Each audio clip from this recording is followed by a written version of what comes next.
է մի քիչ ուշադրություն դարձնեն։ Ոչ թե մենակ ոսկի ամեն մարդ նստի իր աթորին մտածի իր գրբանի ջեբի մասին։ Մեզ պետք է որ ընդհանուր մեր հայերին անտեսված չլեն։ Մի քիչ ավելի մանրամասն Անտեսել են նշանակում թե կնի պատվիրատու, թե կնի միշտ կազմակերպություն, ցանկանում են այլ ազգին բարձեն, բայց մեր հային չբարձեն։ Մեր հայը կայնած, այլ ազգը կայնած, ընտրում են որ այլ ազգին բարձեն։ Ինչու գուցե նրանք ավելի մաչելի տարբերակներ են անում։ Մաչելի տարբերակները չէ, կա որ նույն գնով է, էլի չեն ընտրում մեզի տան։ Առաջ երթին գցում են այլ ազգի մեջ, չաթերի մեջ, հարց չկա, չենք ասում չբարձեն։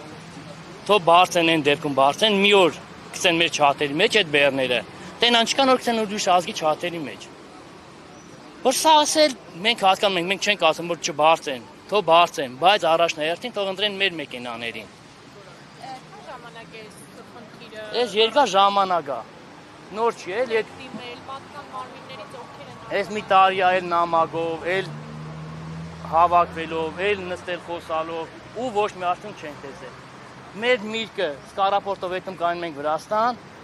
4 օր, 5 օր, 3 օր, 2 օր կայնում ենք, խոսքի մեզի անտեսում են, բայց վրացական մեքենան դադարք մտնում է ու դուրս է գալիս։ Իսկ ում եք դիմել կոնկրետ անուններով կամ հասցեներով կնշեք, որ գերատեսչություն եք դիմել կամ ում հետ եք հանդիպում ունեցել։ Հանդիպում ունեցել ենք Սողոմոնյանի հետ։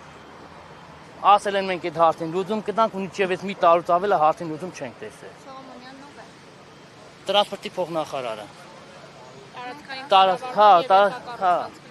Հա, նախարար հետ ենք հանդիպել։ Մինչև անգամ 7 ոլորտել ամա տեղը նստել ենք հանդիպել ենք, մարդիկ բացատակ այդ ոլորտից փորձի չեն ու եկել են նստել են մեր հետ խոսալու։ Ու չենք տեսել, հարցին լուծում չենք տեսել։ Մեր ցանկությունն է որ պարոն վարչապետի հետ հանդիպենք, պարոն վարչապետին այդ ամենը ներկայացնենք, որ իմանանք ինչա ինչ չի։ Եթե չէ, եթե դենց են անում, որ պետք է ազգը գամտնի մեր երկիրում մենք կայնենք, մեր մեքենաները կայնացնենք ու գումար չաշխատենք, ուրեմն մենք գելենք ճանապարհ փակենք, այլ ազգին չենք թողել մտնել։